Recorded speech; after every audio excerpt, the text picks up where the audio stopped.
The displacement thing, absolutely. And I'm not one who buys into the AI is going to take your job, because I think there's nothing healthy in that negative narrative for people. But there will be generations or groups or populations that will exit the workforce, for example, because of the changes or AI. And that's happened throughout human evolution, really. My mum left her job as an administrator in a council because the move from Microsoft, I don't know, 8 to Microsoft 9 was too much. So if we think about the jump of where we are now, going into, just for some people just to get their head around how AI operates, there's just confusion in the basics of that, and that will be too much for people. 100%. Whether that's ethically, values, capability, I'm due to retire in 5 years, this is too much for me now, I'm going now, whatever that might be. So I subscribe to that. I agree with you that we tend to assume that everybody's at a certain base rate when it comes to skills and everybody will be able to make the leap. And I think that will then probably link into the previous point around displacement of role. Again, can I be bothered to make this change? Yes or no? Fork in the road. I do think there's something around, if we're going to have AI as a, whatever you want to call it, the term I've been using at the moment is digital colleague. Are you going to be able to collaborate with this technology in the right way that frees up that dividend of headspace or energy or motivation or efficiency or productivity or whatever? The skill set's going to have to change. And for me, critical thinking is probably more around, like, how do I pause and stop and ask why? Rather than just be on this automation train all the time of AI just automating everything and getting swept up with that without being able to pause and say, what are we actually doing here? Back to the point earlier, what's the problem we're trying to solve? Why have we automated that piece? What does that mean to our vulnerable customers? What does that mean to our, I don't know, graduates and apprentices who might be digital natives versus, older clients or people, so I think there's so much in it, but being able to put down old skills with learning agility and pick up new skills in record time and not have power of knowledge dictate our power and resources, which is typically how the workplace is operated, especially in education and learning and places like that. The example I always give, for example, is professors or lecturers in universities. That's how they've held their power through research and knowledge. What does that now mean when you've got a repository of all of the knowledge ever in the world at the tip of your fingers if you're someone who's starting learning or education? So I think there's positions for both. I think it's back to anything. What's the problem that we're trying to solve? If critical thinking is something we need to be thinking about in terms of speed, accuracy, quality assurance, working with blended teams, digital colleagues, understanding your own judgment with this stuff by asking why and having that higher level debate and critical conversation. So I think there's a place for it. You're right, though. Is it for everybody? Should we be upskilling everybody? Probably not. So then let's examine. Yeah, micro. But let's examine how we do this, because I have had this conversation last week. I was on the phone with somebody you might know, and we were talking about this concept of the same thing, right, that we're talking about now. And he was saying that they were implementing something like this. He was talking about a particular place he'd worked, that they had been implementing this kind of thing, like this learning agility is the new thing that everybody wants to go toward. I flippantly, like I always do, I was giving an opinion on this, and I was saying, well, it's strange to me to say that what we want is we want people to be able to learn on their own, to find their own information. We want people to be able to solve problems by going and finding out what the solutions are, implementing the solutions, being able to identify where failure is happening and then rectify that and effectively debug live. And we want people to be able to do that in such a way that adds value incrementally and in an agile way, thereby making us all mentally agile, because we're then in that routine of solving things based on initiative. Basically, we used to call this initiative. Yeah. Which is again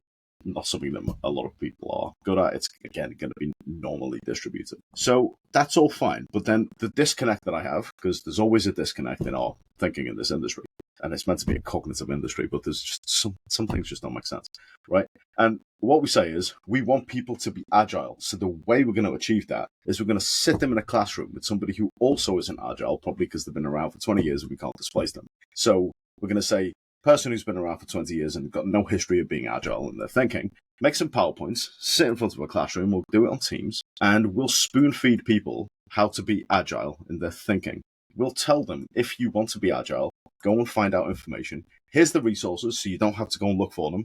Here's where you can find that information. And now everybody's ticked the box. We've got some certificates. Everybody liked the sandwiches. And off you go. Now everybody's agile in a learning way. Disconnect. It doesn't make any sense. Why would we do it this way? So what's the solution? What's the solution? Gosh, if I had the answer to that, I wouldn't be sat here talking on this podcast right now, my friend. Come on, I'm sure you would. Maybe I would. Yeah, maybe I still would. I think we are in the habit of classing everything as a skill and a skill set. To your point, that's just knowledge, just being talked out, ticking a box, compliance, whatever it is. Where for me, this is around testing people's thinking, to your point earlier around being cognitive, and understanding the mindset of truly being able to do something rather than just turn up to a virtual classroom or a video and just say, yes, I've had training on.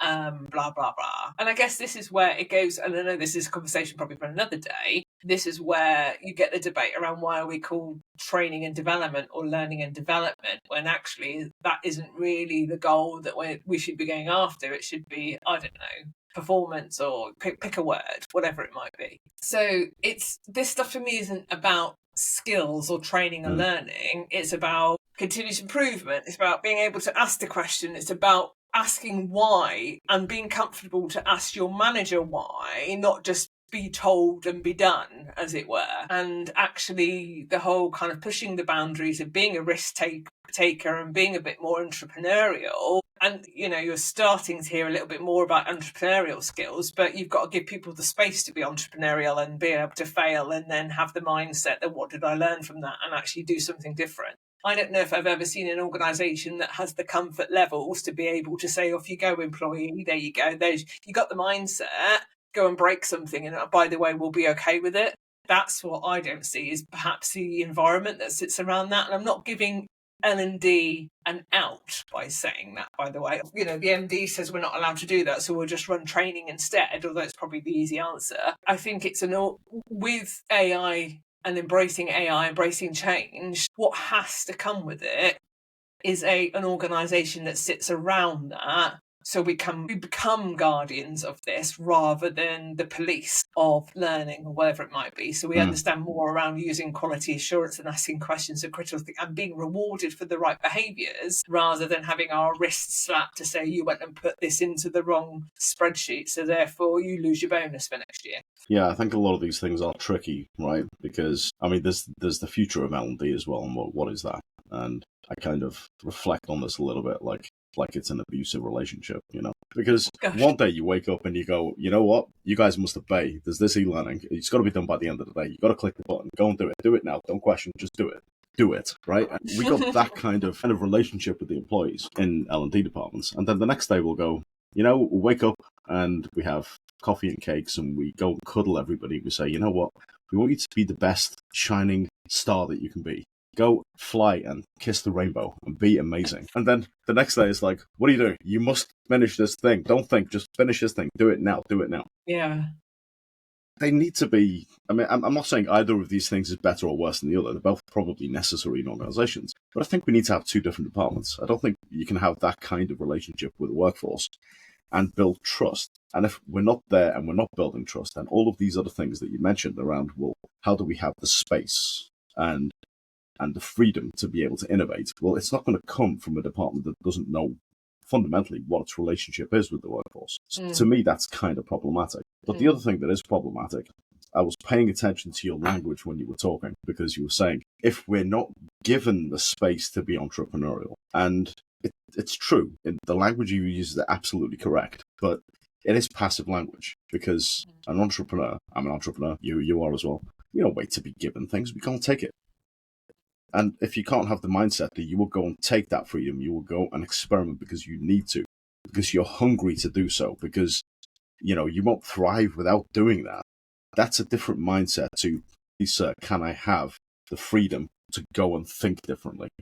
You know what I mean? So these are tricky concepts. Absolutely. And I mean, it's a great point to pick up. And it's probably, and I'm not going into therapy here at all, but it's probably that was my reflection of being in a corporate L&D team and trying to do something different and being told, Erica, you're the troublemaker, just go and do the job that we paid you to do, versus where I find myself now, having worked for myself for 6.5 years, because I just couldn't stomach that corporate king of the wings any further. So I think I probably put myself back in that mindset because that's what most L&D people will potentially be in that space, right? Where they do have their wings clipped and they might want to go and do something different. And that's why you get your freelance market and your self-employed market like us. But then it's almost the influence back into corporate. That is true. I had the same experience in big corporations as well. You're not here to do any thinking. You're just here to do the doing. All of these kinds of tropes that you see all the time. So we've both been there, and to some degree, that's why we can now stand on the outskirts and point at things that are bad behaviors or, things that do stifle innovation, because we know that they do, because we've experienced it. We were there. Yeah. But it's a tricky line to somehow, and have you seen Rocky? You've seen any of the Rocky films? Yeah, the first one, yeah. So in Rocky 6, I'm going to get this wrong, but in Rocky 6, right, Rocky Balboa, the one where he's like an older guy, and he says something along the lines of, it's a motivational quote, so if you're watching this and you like motivational quotes, just look it up anywhere you want, Instagram or YouTube or something, you'll find it. And there's a motivational quote which is like something along the lines of, it's not about how hard you get hit, it's about how much you can keep taking it and stand up and go and do your thing, right? I know I butchered it, answers in the comments what the actual quote was. I think my boyfriend has it as his Facebook profile, actually, so I'll have to go and check it. Yeah, so there's something like that, right? Basically, keep going. You'll stand up and you'll keep going. You fall over, but you stand up and you do it again. And there's something in me that is both sympathetic to folks who are in big corporations and they have a bunch of people telling them, like IT department says, you can't do this. Your leadership says you can't do this. You're working with a stakeholder and they say, I want it to look like this. Just make it. Just don't mess about, right? And then there's also the innate kind of creativity and the need to help people. And, the thing around education of people is one of the noblest things you can go and do with your life, right? So you've got all of these things which are effectively, they're not really in the pocket. They're kind of, battling each other as inner demons do. So you've got all of these things, and I fully sympathize with those. But at the same time, if you want to make it happen, just go and make it happen. And I go back and forth between these two. Yeah, I get it. And like you said, when you've been there and done it and you felt the pull and the pain and the politics and all the rubbish that goes with it, it's I don't know about you, but sometimes when I speak to clients and I start to get more drawn in back into that, it kind of makes my skin crawl a little bit because it puts me back into feeling like, oh my God, I remember like the anxiety and the phone call and dreading that name coming up and the email landing and like now I can feel it just talking about it. So when you've got that psychological hack going on in your head, that kind of, takeover, how are you ever really going to think like an entrepreneur or an innovator or have the courage to push something forwards if you're fighting that fight or flight going on with all the bullshit as well? Yeah. So I do empathise, I do get people. And sometimes, is it easier to pay someone like you or me to come in as a consultant and just tell people what to do? Of course it is. So why there's a market there for people just to say, look, if you want to do this, I recommend this. You want to do this, recommend this. Let's do all the questions. Let's do all the fact find. Let's speak to the right people. Of course, that's part of it. But ultimately, there's only so many ways to do it. And I think my biggest critique of buyers or directors or heads of L&D sometimes is they sometimes feel they have to be everything to everybody. And particularly when it comes to things like AI.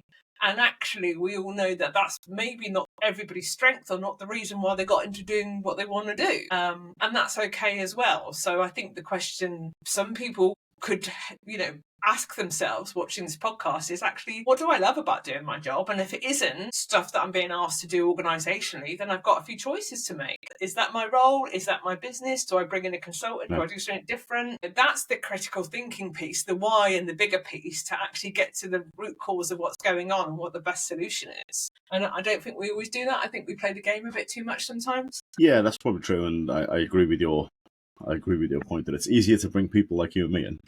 If you're watching this, there it is. It's easy to do that. But this other point about sorry. we got to do it, right? We got to plug it. But the other point around, like, what are we doing in our departments? So what should we be focusing on? And one of the things that came up in the conference last week